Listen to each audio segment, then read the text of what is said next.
The American Antiquarian, 1911, article titled Prehistoric Races of America and Other Lands by L.S. Curry.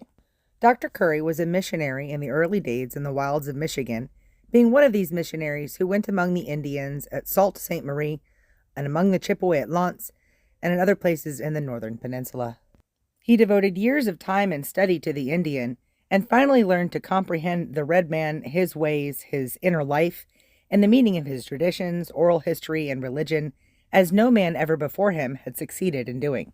He, early in his career, came to the conclusion that the religion and so-called traditions meant something other than the weird and fancy flight of imagination, but how to obtain the key to the problem involved was itself a problem for which many years defied his most earnest efforts, but at length he was adopted into one of the tribes to which he was a missionary, and because of this, in accordance with their unwritten law, he must, of necessity, be taught the lore of the tribe together with its meanings as it was interpreted by them.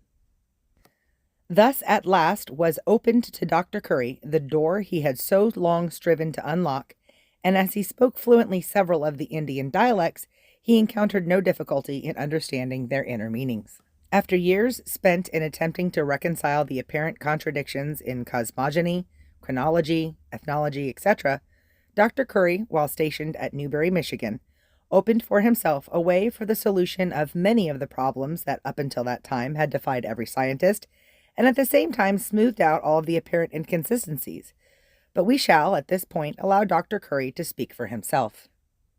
Quote, "An elder brother was the first to give me any light upon the subject. Upon what authority he spoke, I know not, but this I do know. He must have had a very good foundation for his statements. He said in substance as follows. A very long time ago, a large race of people lived there as farmers and lumbermen, and a small race who had whiskers came down the Ottawa River from the northwest and made war on the large race and killed most of them.